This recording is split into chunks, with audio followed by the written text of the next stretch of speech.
Assalamualaikum warahmatullahi wabarakatuh. A'udzu billahi minasyaitonir rajim. Bismillahirrahmanirrahim. Alhamdulillahilladzi arsala rasulahu bil huda wa dinil haqq liyuzhirahu 'alad dini kullihi walau karihal musyrikun. Asyhadu an la ilaha illallah wahdahu la syarika lah wa asyhadu anna Muhammadan abduhu wa rasuluh. Allahumma salli wa sallim wa barik ala Muhammad wa ala alihi wa sahbihi ajma'in, amma ba'd. Para jamaah Masjid Syuhada yang semoga kita semua dalam rahmat Allah Subhanahu wa taala. Pertama-tama marilah kita bersama-sama senantiasa bersyukur kehadirat Allah Subhanahu wa taala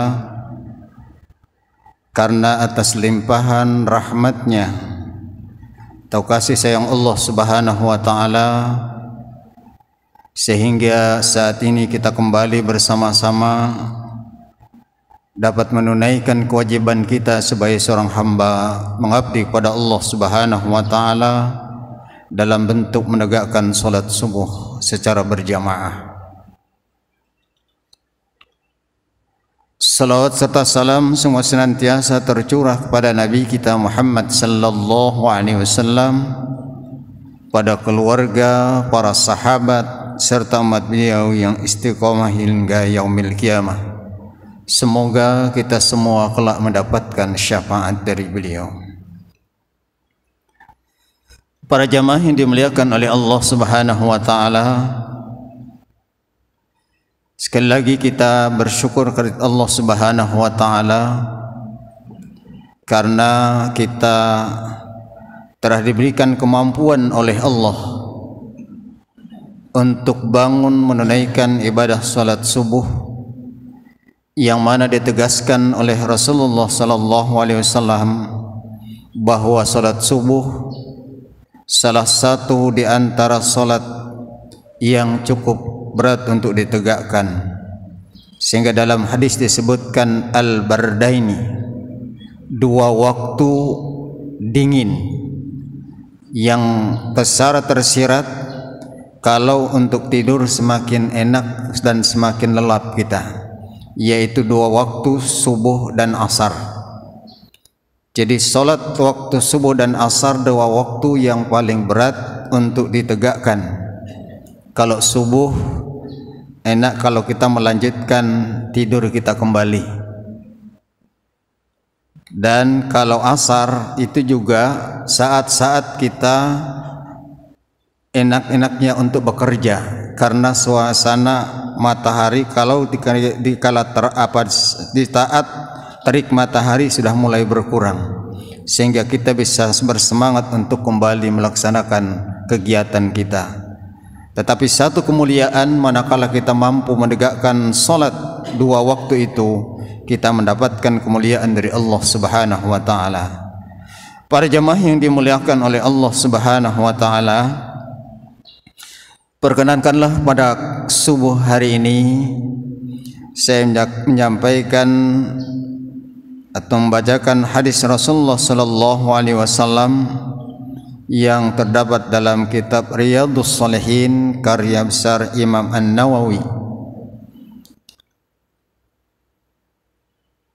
Karena Rasulullah sallallahu alaihi wasallam juga menegaskan, manakala kita berpegang teguh, kalau kutinggalkan dua wasiat, kata Rasulullah sallallahu alaihi wasallam, jikalau kita berpegang teguh kepada keduanya, lan tadillu abada, tidak akan tersesat untuk selama-lamanya, yaitu kitabullah wa sunnah Rasulullah sallallahu alaihi wasallam.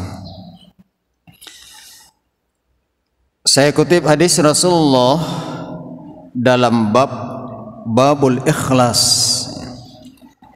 yaitu hadis yang ke-10 dari kitab ini, yang berbunyi, An Abi Hurairah radhiyallahu anhu qala Rasulullah sallallahu alaihi wasallam,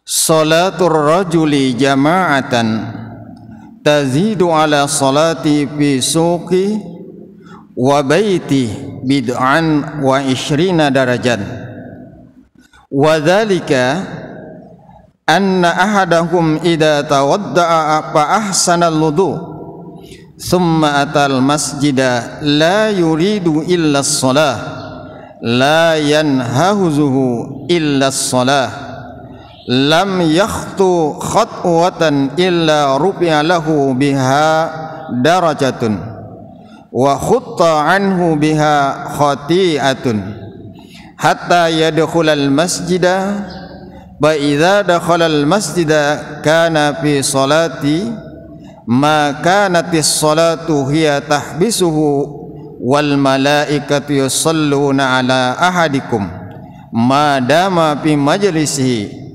alladhi shalla fihi yaqulun Allahumma arhamhu Allahumma ighfir lahu Allahumma tubtu alaihi ma lam yu'zi fihi ma lam yuhdis fihi. Muttafaqun alaihi. Dan dari Abu Hurairah radhiyallahu anhu ia berkata, Rasulullah sallallahu alaihi wasallam bersabda, salatur rajuli jama'atan, salat seseorang dengan berjamaah pahalanya melebihi salat di pasar dan di rumahnya dengan lebih dari 20 derajat. Hal yang demikian itu sebab seseorang di antara mereka itu apabila berwudu lalu memperbaiki cara wudunya, kemudian ia datang ke masjid yang tidak bermaksud lain melainkan untuk sholat, maka dia tidak melangkah ke satu langkah, melainkan dengan langkahnya itu ia diangkat ke satu derajat dan dihapus darinya satu dosa sehingga ia masuk masjid. Kemudian apabila ia sudah masuk masjid, maka berarti dia telah berada dalam solat selama solat itulah yang menahannya. Para malaikat akan terus bersalawat atas seseorang di antara kamu selama ia berada di tempat solat itu. Malaikat itu berdoa, Allahumma arhamhu, ya Allah rahmati dia. Allahumma ighfir lahu, ya Allah ampuni dia. Allahumma tubtu alaih, ya Allah terimalah taubatnya. Malam yu'dzibih, malam yuhdisbih, selama di tempat salatnya itu ia tidak mengganggu orang lain dan selama dia tidak berhadas. Hadis riwayat Bukhari dan Muslim, keduanya sepakat. Para jamaah yang dimuliakan oleh Allah Subhanahu wa taala, hadis ini akan lebih memberikan motivasi kepada kita untuk menegakkan salat jamaah. Dan janji Rasulullah sallallahu alaihi wasallam itu pasti. Sama juga dengan janji Allah Subhanahu wa taala, innaka la tukhliful mi'ad. Allah tidak pernah akan mengingkari janjinya.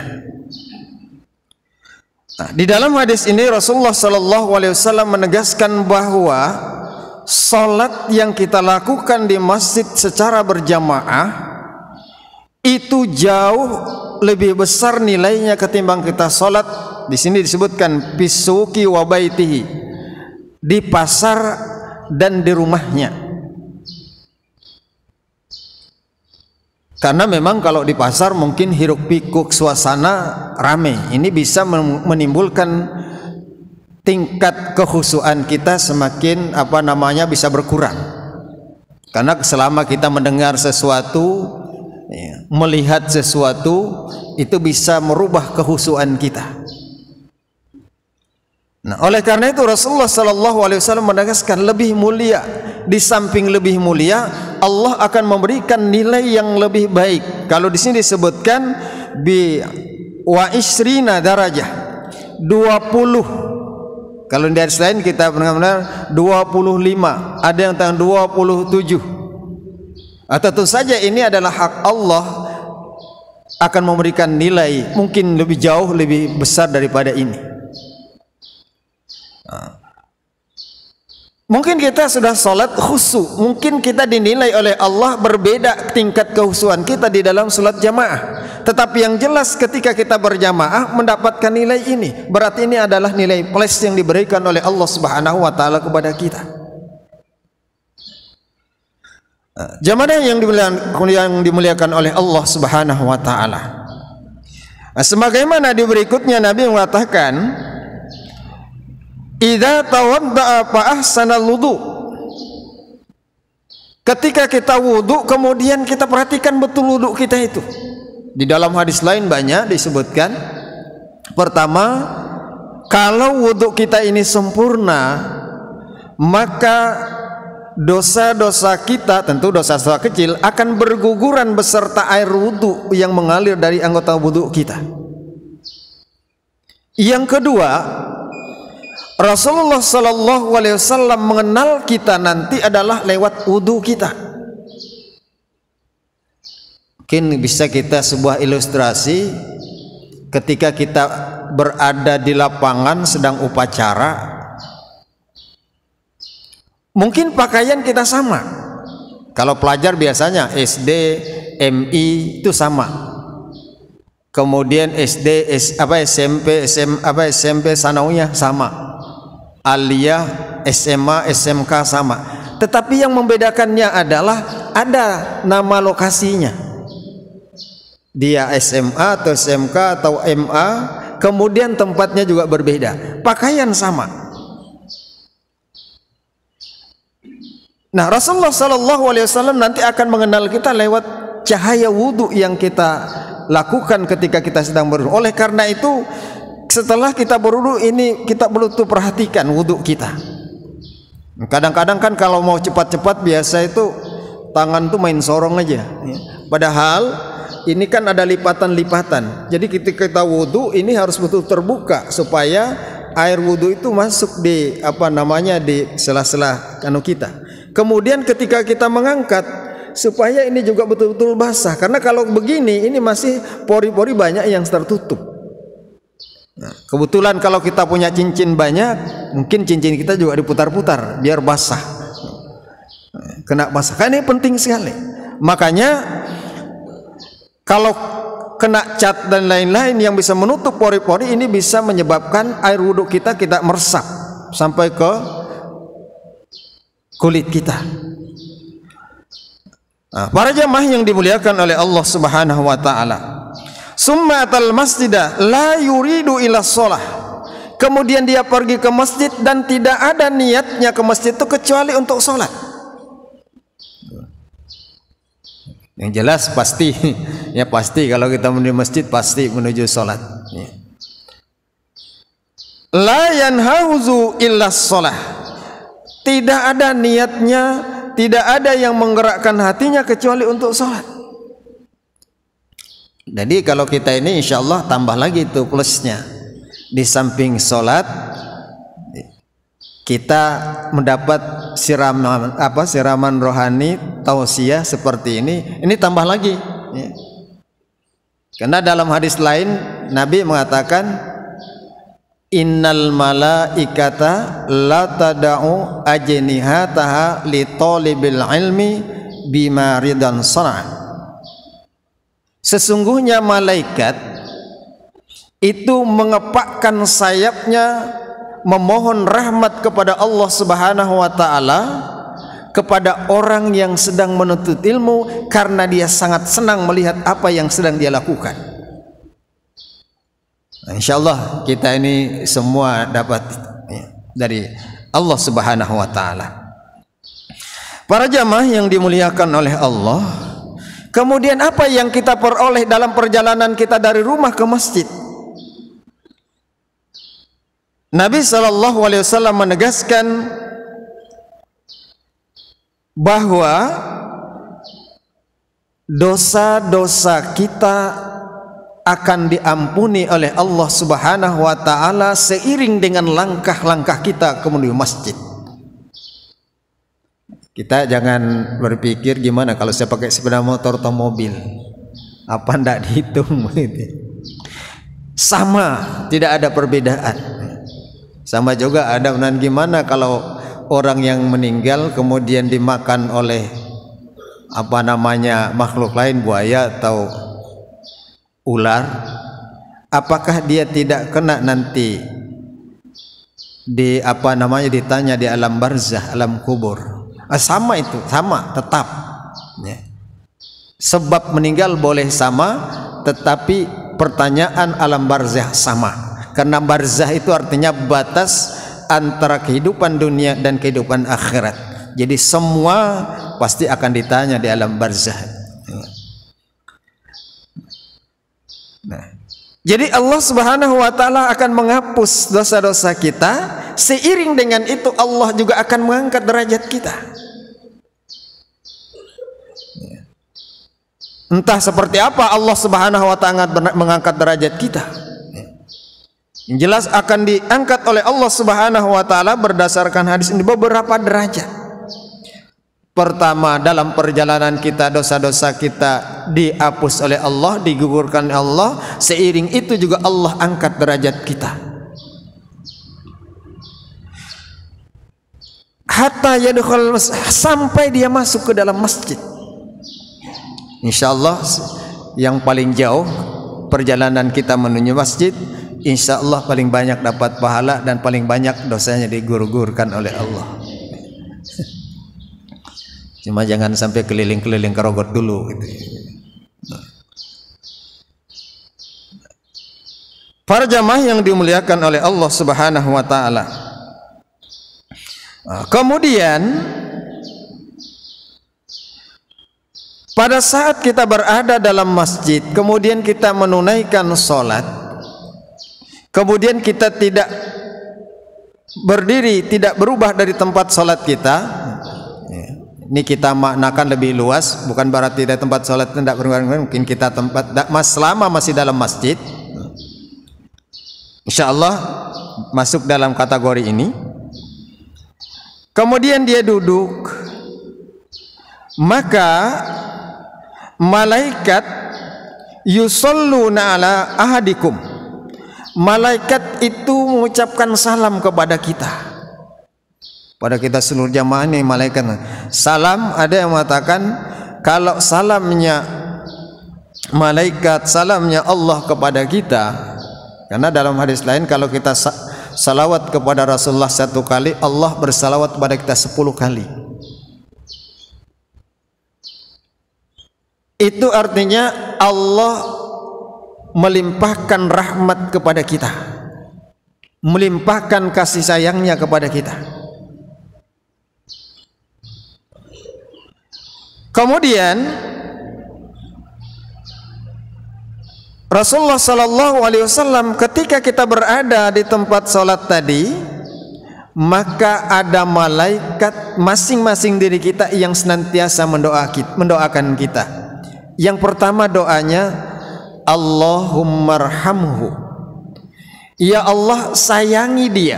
Jadi setiap kita ketika berada dalam masjid, itu ada malaikat yang senantiasa mendoakan kita dengan dengan 3 doanya. Yang pertama, Allahummarhamhu, ya Allah sayangi dia. Kalau doa malaikat, doa nabi itu kemungkinan besarnya pasti dijabah oleh Allah Subhanahu wa taala. Malaikat makhluk yang paling taat kepada Allah. Nah, kalau kita kan agak berat tuh doa kita, karena banyak syarat-syarat yang harus kita penuhi dulu. Atau kadang-kadang doa kita diterima oleh Allah, tapi Allah alihkan dengan yang lain, karena itu yang lebih kita butuhkan. Oleh karena kalau doa kita belum diijabah oleh Allah, kita tidak usah kecil hati. Mungkin doa kita dialihkan oleh Allah terhadap apa yang kita lebih butuhkan. Tapi kita tidak boleh berputus asa, selalu berdoa kepada Allah Subhanahu wa taala. Jadi Allah senantiasa malaikat senantiasa mendoakan kita ketika kita berada di tempat salat. Allahummarhamhu, berikanlah rahmat, berikan kasih sayang kepada dia. Para jamaah yang dimuliakan oleh Allah Subhanahu wa taala, salah satu yang menyebabkan kedamaian, ketenteraman dalam hidup ini adalah ketika kita menempatkan kasih sayang itu dalam kehidupan kita. Betapa indah dalam kehidupan ini kalau kasih sayang itu diwujudkan. Oleh karena itu Islam sangat menekankan hal ini. Bentuk daripada mulianya, bentuknya daripada kesempurnaan keislaman seseorang adalah dia tidak menyakiti, tidak menzolimi saudaranya, baik lewat perbuatannya maupun tangannya. Ini ketika rahmah ini bertebaran atau teramalkan dalam kehidupan kita, terutama kita secara terutama kita sesama muslim. Insyaallah itu damai, tentram, melihat orang lain adalah saudara kita. Kalau dia salah mungkin kita luruskan. Makanya dalam Quran, wa ta'awanu 'alal birri wat taqwa wa la ta'awanu 'alal ismi wal udwan. Itu yang pertama. Yang kedua, Allahumma ghfir lahu. Ya Allah, ampuni dia. Mungkin ini semua harapan kita, semua kekeliruan kita, semua kesalahan kita harapkan supaya diampuni oleh Allah. Karena Nabi mengatakan bahwa kita ini kullu bani Adam khata'un wa khairu khata'in at-tawwabun. Seluruh anak Adam, seluruh manusia bergelimang dengan dosa, dengan kesalahan, dan sebaik-baik orang yang berdosa at-tawwabun, bertobat kepada Allah Subhanahu wa taala. Pintu taubat senantiasa terbuka bagi orang-orang yang ingin bertobat kepadanya. Ketika dia melakukan perbuatan dosa di siang hari, di malam hari pintu taubat senantiasa terbuka. Demikian kalau terlanjur melakukan perbuatan dosa di malam hari, di siang hari, Allah buka pintu taubat yang seluas-luasnya. Tinggal bagaimana kita memanfaatkan kesempatan yang diberikan oleh Allah. Kecuali kalau sudah matahari terbit dan napas kita sampai di tenggorokan atau yugargir, kata Rasulullah sallallahu alaihi wasallam. Kalau sudah yugargir itu tidak diampuni lagi dosa kita. Sebagaimana Firaun.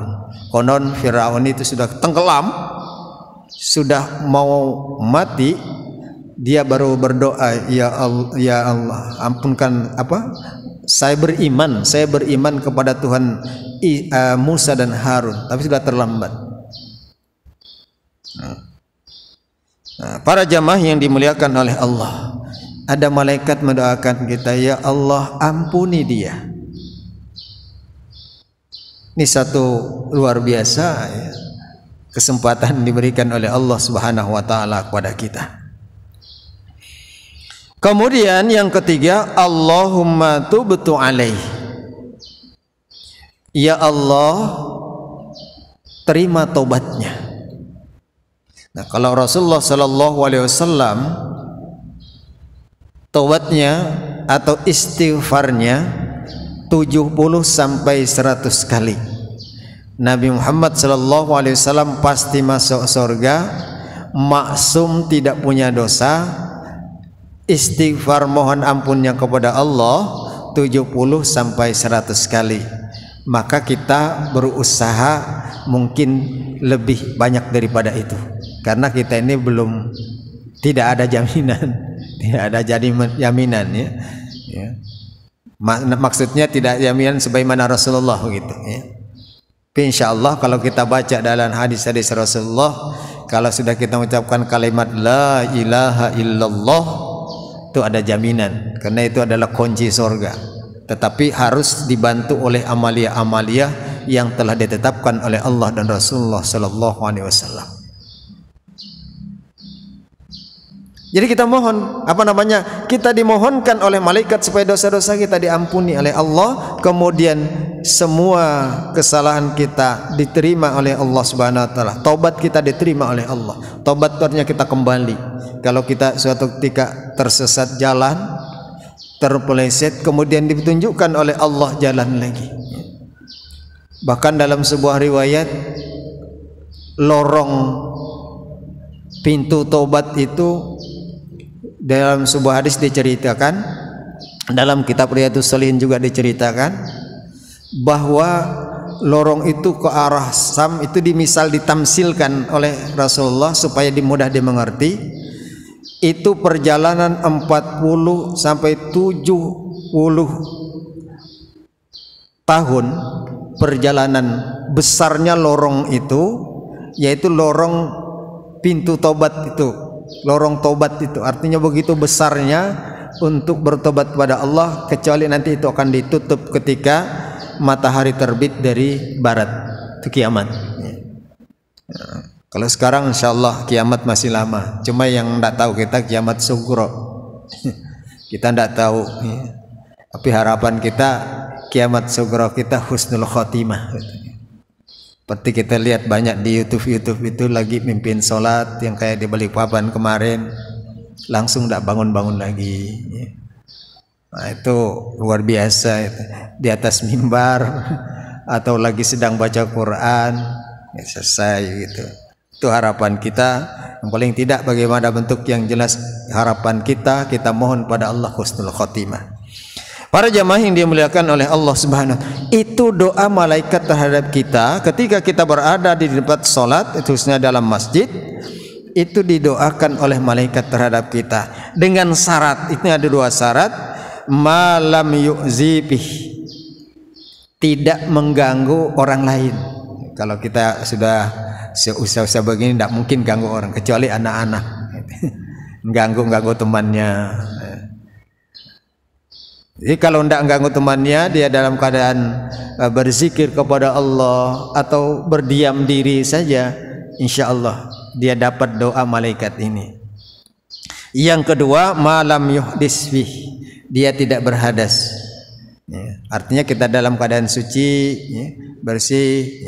Karena memang saya ingat Allah yarham Kiai Abdul Fatah dulu mengatakan kebiasaan itu bisa diatur.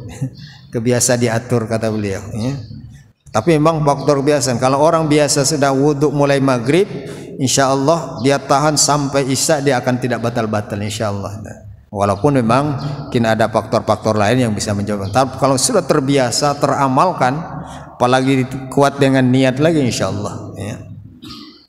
Para jamaah yang dimuliakan oleh Allah Subhanahu wa taala, ada catatan dari syarah hadis ini, pelajaran untuk kita. Yang pertama, karena wudhunya yang baik, yaitu sempurna, dilakukannya sunnah-sunnahnya serta tata tertibnya. Ini akan mendatangkan kebaikan untuk kita. Sebenarnya tadi disampaikan bahwa Allah akan menggugurkan dosa-dosa kita beserta air wudhu kita yang mengalir. Oleh karena itu jangan hanya fardunya saya, sunnah-sunnahnya kita perhatikan.